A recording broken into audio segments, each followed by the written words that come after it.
Hi hello welcome to our channel Sravanthi Bullozu home likes. Today special recipe paneer dum biryani. పన్నీర్తో ఇలా ఎప్పుడైనా సింపుల్గా దమ్ బిర్యానీని ట్రై చేసి చూసారా? చాలా టేస్టీగా ఉంటుంది. ఈ శ్రావణ మాసంలో నాన్ వెజ్ తినని వారి కోసం లేదా ఇంటికి వచ్చిన బంధువులకు ఏదైనా వెజ్లో కాస్త స్పెషల్గా డిషెస్ను ప్రిపేర్ చేయాలనుకున్నప్పుడు సింపుల్గా ప్రిపేర్ అయిపోయే ఈ పన్నీర్ దమ్ బిర్యానీని ఒక్కసారి ట్రై చేసి చూడండి. చాలా టేస్టీగా ఉంటుంది, క్షణాలలో రెడీ అయిపోతుంది. మరి ఎక్కువగా ఆయిల్లో ఫ్రై చేయకుండా సింపుల్ ప్రాసెస్లో టేస్టీగా ఫస్ట్ టైం పన్నీర్ బిర్యానీని ప్రిపేర్ చేస్తున్న వారికి కూడా ఈజీగా అర్థమయ్యే విధంగా ఎలా తయారు చేయాలో చూసేద్దామా? ముందుగా రైస్ను తీసుకోండి. బిర్యానీ కోసం బాస్మతి రైస్ను తీసుకున్నాను. ఇలా తీసుకున్న బాస్మతి రైస్ను 1 నుంచి 2 సార్లు శుభ్రంగా కడిగి మళ్ళీ రైస్ మునిగేంత వరకు వాటర్ని పోసి 10 నుంచి 15 నిమిషాల వరకు, వీలైతే 1 గంట వరకు చక్కగా రైస్ని నాననివ్వండి. రైస్ చక్కగా నానితేనే బిర్యానీ పొడి పొడిగా రెడీ అవుతుంది. తర్వాత పన్నీర్. నేను 1 కేజీ వరకు రైస్ని తీసుకున్నాను కాబట్టి 1/2 కేజీ వరకు పన్నీర్ని తీసుకుంటున్నాను. మీరు పన్నీర్ని 1/2 కేజీ వరకు కూడా తీసుకోవచ్చు. నేను నార్మల్గా డైరీ ఫార్మ్స్లలో ప్రిపేర్ చేసే పన్నీర్ను తీసుకున్నాను. మీరు మీకు నచ్చిన బ్రాండ్లో పన్నీర్ను ఎంపిక చేసుకొని తీసుకోవచ్చు. ఇలా తీసుకున్న పన్నీర్ను మీడియం సైజ్ క్యూబ్స్లా కట్ చేసుకోండి. మరీ చిన్నగా కట్ చేసిన పన్నీర్ ముక్కలు బిర్యానీలో చక్కగా కనిపించవు కాబట్టి ఇలా వీడియోలో చూపించిన విధంగా మీడియం సైజ్ క్యూబ్స్ ముక్కల్లా కట్ చేసుకొని తీసుకోండి. తర్వాత స్టవ్ వెలిగించి ప్యాన్ను పెట్టుకొని 1 నుంచి 2 టేబుల్ స్పూన్ల వరకు నెయ్యిని వేసుకోండి. నెయ్యి చక్కగా హీట్ అయిన తర్వాత ముందుగా క్యూబ్స్గా కట్ చేసి తీసుకున్న పన్నీర్ ముక్కలను ఒక్కొక్కటిగా నెయ్యిలోనికి వేసుకుంటూ నెయ్యి మొత్తం కలిసేలా ప్యాన్ని రౌండ్గా తిప్పుతూ అయినా లేదా గరిటెతో ఎక్కువ ఫోర్స్గా ఫ్రై చేయకుండా ఇలా లైట్గా నెయ్యి పన్నీర్కి చక్కగా అప్లై అయ్యేలా కలుపుతూ ఫ్రై చేసుకోండి. పన్నీర్ను ఎక్కువగా ఫ్రై చేయాల్సిన అవసరం లేదు. లైట్ గోల్డెన్ కలర్ వచ్చేంత వరకు ఫ్రై చేసి తీసుకుంటే సరిపోతుంది. తర్వాత 1/2 టీ స్పూన్ పసుపు, 1/2 టీ స్పూన్ కారం, రుచికి తగినంత సాల్ట్, 1/2 టీ స్పూన్ వరకు గరం మసాలాను వేసుకొని కారం మసాలాలు ఫ్రై అయ్యేలా మరొక 5 నిమిషాలు కలుపుతూ ఫ్రై చేసుకోండి. పన్నీర్ను ఇలా ఫ్రై చేసి తీసుకోవడం ద్వారా ఉప్పు, కారం, నెయ్యి చక్కగా పట్టి పన్నీర్ ఫ్లేవర్ చాలా బాగుంటుంది. ఈ ప్రాసెస్ని మాత్రం అస్సలు స్కిప్ చేయకండి. ఇలా పన్నీర్ను చక్కగా ఫ్రై చేసుకొని పక్కన పెట్టేసేయండి.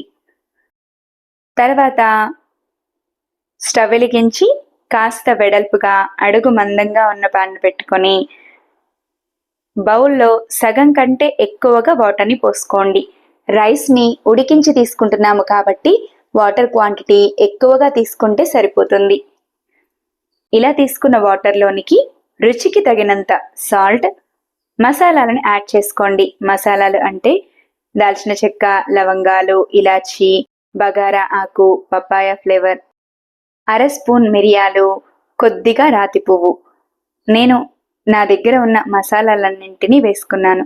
మీరు మీ దగ్గర ఇన్ని మసాలాలు అందుబాటులో లేకపోయినా కేవలం ఇలాచీ, బగారా ఆకు, లవంగాలను కూడా వేసుకోవచ్చు. తర్వాత కొంచెం కొత్తిమీర, కొద్దిగా పుదీనా, అలాగే రైస్ పొడి పొడిగా అవ్వడం కోసం 1 స్పూన్ వరకు ఆయిల్ని వేసుకోండి. ఇలా చక్కగా మసాలాలన్నింటినీ వేసుకున్న తర్వాత స్టవ్ని హై ఫ్లేమ్లో ఉంచి వాటర్ని మసలనివ్వండి. వాటర్ మసలేలోగా మసాలాను ప్రిపేర్ చేసుకుందాం. అందుకోసం కాస్త వెడల్పుగా ఉన్న బౌల్ని తీసుకొని 1 కప్పు వరకు చిక్కటి పెరుగును తీసుకోండి. ఇలా తీసుకున్న పెరుగులోనికి 1/2 టీ స్పూన్ పసుపు, రుచికి తగినంత కారం, 2 టేబుల్ స్పూన్ల వరకు గరం మసాలా లేదా 2 టేబుల్ స్పూన్ల వరకు బిర్యానీ మసాలా. మసాలా వేసుకున్న తర్వాత 2 టేబుల్ స్పూన్ల వరకు అల్లం వెల్లుల్లి పేస్ట్, 4 టేబుల్ స్పూన్ల వరకు లేదా 2 పావు కప్పులు అంటే అరకప్పు వరకు ఆయిల్ని వేసుకోండి. బిర్యానీని ప్రిపేర్ చేస్తున్నాము కాబట్టి ఆయిల్ కాస్త ఎక్కువగానే పడుతుంది. నేను ఈ ఆయిల్ని ముందుగానే ఫ్రైడ్ ఆనియన్స్ ప్రిపేర్ చేసి తీసుకున్న ఆయిల్ని తీసుకుంటున్నాను. 4 పెద్ద సైజ్ ఆనియన్స్ని పొడవు ముక్కలుగా కట్ చేసి మంచి గోల్డెన్ కలర్ వచ్చేంత వరకు కలుపుతూ ఫ్రై చేసి, ఇలా ఫ్రై చేసుకున్న ఆనియన్స్ను కొంచెం మసాలాలోకి యాడ్ చేసుకోండి. తర్వాత కొంచెం కొత్తిమీర, కొద్దిగా పుదీనా, అలాగే ముందుగా మనం రైస్ని హీట్ చేస్తున్నాము కదా, అదే రైస్లో నుంచి 1 కప్పు వరకు మసాలా వాటర్, రుచికి తగినంత సాల్ట్ను వేసుకొని పెరుగు, మసాలాలు కలిసేలా బాగా కలుపుకోండి. ఇలా వాటర్ని వేసుకోవడం ద్వారా పెరుగు కానీ మసాలాలు కానీ ఎక్కడ ఉండలు లేకుండా చక్కగా కలిసిపోతాయి. అలాగే బిర్యానీని దమ్ చేస్తున్నప్పుడు కూడా రైస్లో అక్కడక్కడ మసాలా ఉండలు కట్టకుండా ఉంటుంది. ఇలా పెరుగంతా ఎక్కడ ఉండలు లేకుండా చక్కగా కలిసిన తర్వాత ఇలా ప్రిపేర్ చేసి తీసుకున్న మసాలాను పక్కన పెట్టేసేయండి. ఇలా ఎసరు చక్కగా మసిలిన తర్వాత ముందుగానే నానబెట్టి తీసుకున్న రైస్ను ఎక్స్ట్రా వాటర్ ఏమీ రాకుండా ఇలా స్ట్రైనర్తో వాటర్లోకి వేసేయండి. రైస్ మొత్తం వాటర్లోకి వేసుకున్న తర్వాత రైస్ అనేది ప్యూర్ వైట్గా రావడం కోసం సగం ముక్క నిమ్మరసం వేసి నిమ్మ ముక్కను కూడా ఇలా మరుగుతున్న వాటర్లోకి యాడ్ చేసుకోండి.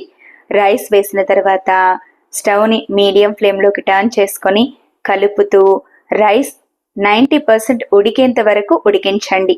చూసారా, కాస్త రైస్ను ఇలా చేతితో పట్టుకొని ప్రెస్ చేస్తే ఈజీగా కట్ అయిపోవాలి. ఈ కన్సిస్టెన్సీలో రైస్ ఉడికితే బిర్యానీకి పర్ఫెక్ట్గా సరిపోతుంది. 90% అంటే రైస్ ఆల్మోస్ట్గా మెత్తగా అయిపోవాలి. ఇలా అయితేనే పన్నీర్ బిర్యానీ పర్ఫెక్ట్గా కుదురుతుంది. మరీ ఎక్కువగా మసాలాలు వేసి దమ్ చేయము కాబట్టి ఇలా 90% వరకు రైస్ని ఉడికించి తీసుకుంటే పన్నీర్ బిర్యానీకి పర్ఫెక్ట్గా సరిపోతుంది. ఇలా చక్కగా ఉడికించి తీసుకున్న రైస్ను ఎక్స్ట్రా వాటర్ ఏమీ లేకుండా స్ట్రైనర్లోకి వేసి పెట్టండి. రైస్ని మొత్తం చక్కగా స్ట్రైన్ చేసుకున్న తర్వాత బిర్యానీని ప్రిపేర్ చేయడం కోసం స్టవ్ వెలిగించి బౌల్ని పెట్టుకొని ఫస్ట్ లేయర్గా 2 గరిటెల వరకు రైస్ను వేసుకోండి. కొద్దిగా రైస్ని బౌల్లోకి వేసుకున్న తర్వాత ముందుగానే కలిపి తీసుకున్న మసాలాను కొద్దిగా వేసుకుంటూ మళ్ళీ కొద్దిగా రైస్ను వేసుకొని మళ్ళీ కాస్త మసాలాను వేసుకుంటూ ఇలా లేయర్ వైజ్గా రైస్ను మసాలాను అడ్జస్ట్ చేసుకోండి.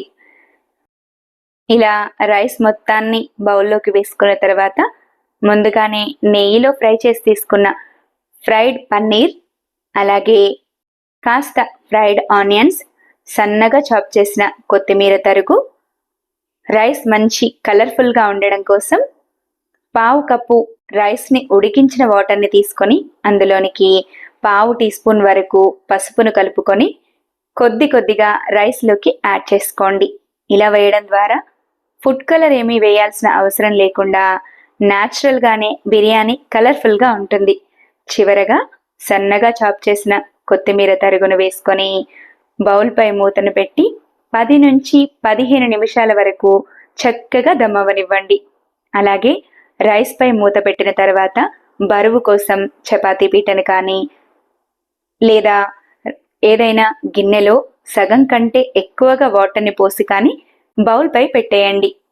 ఇలా బౌల్పై బరువు పెట్టడం ద్వారా బిర్యానీ చక్కగా దమ్ అవుతుంది. చూసారా, 10 నుంచి 15 నిమిషాల తర్వాత బౌల్పై మూతను తీసి వేడిగా సర్వ్ చేసుకోండి.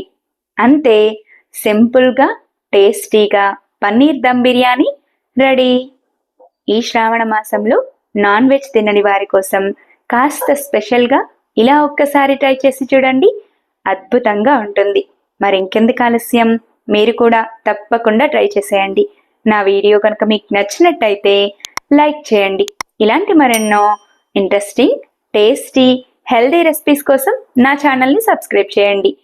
ఈ పన్నీర్ దమ్ బిర్యానీని మీరు కూడా తప్పకుండా ట్రై చేసి ఎలా వచ్చిందో కామెంట్ చేయండి. Thanks for watching. Wait for new recipe daily 6 AM.